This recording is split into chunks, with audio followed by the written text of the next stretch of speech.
Okay. Hi, Clive. How you doing? Morning, Graham. Yes, really well, thank you. As we say, good for a Thursday. Yes, it's cardigan season, so keeping warm down here in sunny Corby. But Awesome. welcome to Five with Clive. We haven't done one of these for a while, and I've lost track of which episode this is as well. But yeah, it's good to have you back on the screen. How have you been keeping? Yeah, really good. And as you know, we've been really busy. Um, Yep. BWA has been really active. Yeah, obviously, events, our traditional events, as well as the growing membership is created additional work, which is all good. Working closely, continue to work closely with the CIOE around our level 3 qualification, Yes. and agreeing revised contractual arrangements with them, which is great. So we're now, on a firm and agreed footing to now look at a level 4, which we're hopefully deliver in 2026. So yes, all good, which is in keeping pace with a fast-moving sector such as Yes. excise, and of course, as you know, the growing discussions and debates and preparation for the vaping products duty in October 2026. So that's kept us busy Very um, busy. Yes. in terms of engaging with obviously traders new to the excise sector and industry. So yeah, really busy. All good. Yeah, well, it has been busy, and you're right. It's a sector that has many challenges at times, which is a nice segue into our topic for today. Yes. Um, what a challenge that does come up: HMRC disclosures. We've spoken to a number of members about these, what they should and shouldn't be doing, and how to deal with these. So yeah, I'll hand over to you, and maybe you can give a bit of guidance and advice on what people need to look out for. Yes, and this is an interesting aspect because obviously, 197 in our view isn't overly clear in terms of the scenario we're going to discuss now, albeit fairly briefly. But, through our training offering and when we go out and deliver that and the discussions I have with warehouse keepers, the incident that I want to kind of raise today is where we get movements from one excise warehouse to another excise warehouse, uh, and in the instance where hopefully, which doesn't happen that often, where an EAD isn't in play to support that duty suspended movement.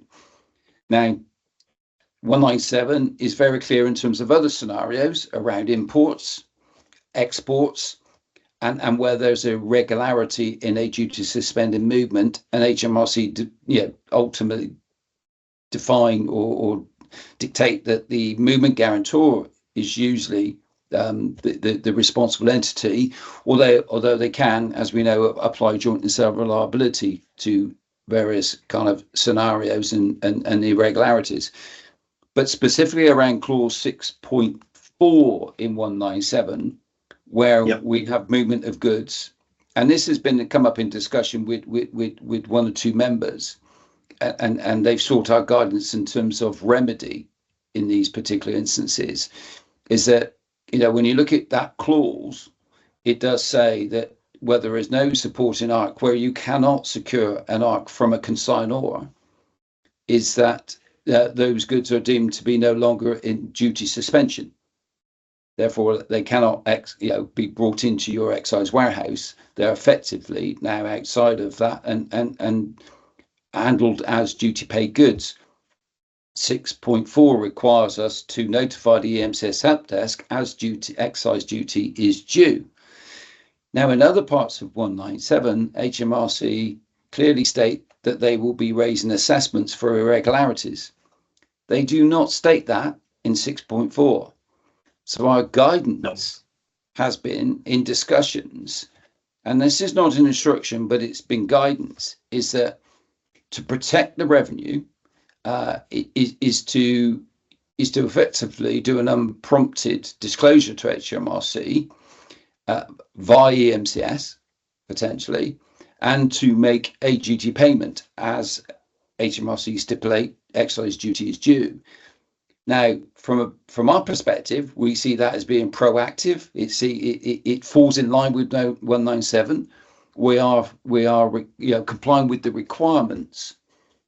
However, what's been really interesting is that when one or two of our members have engaged with HMRC around this aspect, HMRC policy are saying, well, no, you can't do that. We've got to raise an assessment on you. Yeah.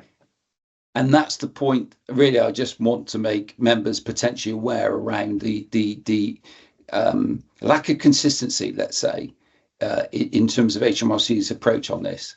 Now, we are seeking to get an audience with HMRC policy through one or two members who are wanting to take this issue up and discuss it. Now, we're not seeking to be, confrontational and inflammatory here with HMRC.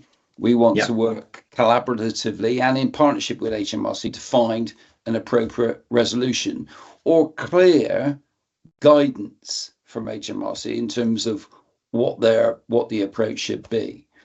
So that's really the point today, is just kind of raise that flag.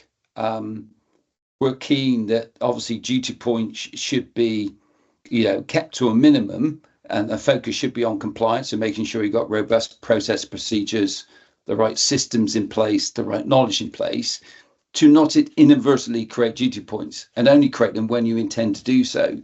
But instances where that doesn't happen, and sometimes that's outside of your own control, is that, what should be the compliant process and procedure to protect HMRC, the UK Treasury, and ultimately the revenue. So that's really the point of today, is to raise that as a matter of issue, one that we are seeking to get an audience and have a discussion with HMRC to get that clarity around it. From my perspective, what we've proposed and would advise members is compliant, and identifies the duty point and resolves the matter from an HMRC perspective. But it's really interesting in terms of HMRC's stance, is that, well, no, we've got to raise an assessment for that scenario, which is not what 197 states. Yeah. And my question to HMRC is, well, why? So we'll see how this unfolds. How this plays out. How it plays out. As I say, we're not, it's not in our nature to be confrontational with HMRC, nor do we want to be so. But it's a point that I think is worthy of challenge and discussion, and ultimately, get agreement and with HMRC around those particular scenarios. Yeah, absolutely. But hopefully we can get to the bottom of that pretty soon, and find out, what HMRC's reasonings are. But yeah, thanks for explaining that to everyone. Hopefully that's helped. Well, hopefully it has, and obviously what the plan is to update as that discussion unfolds, and we have, with the members, particular members involved, we have put a paper to HMRC. So, we are going down that route of discussion and debate around the matter. But yes, we'll definitely undertake to keep members updated in terms of how that does unwind. Yeah, excellent. Thank you very much. Okay, well, I'll leave you to it now, because I know you've got a busy afternoon. But, thank you. All right, no worries. Enjoy.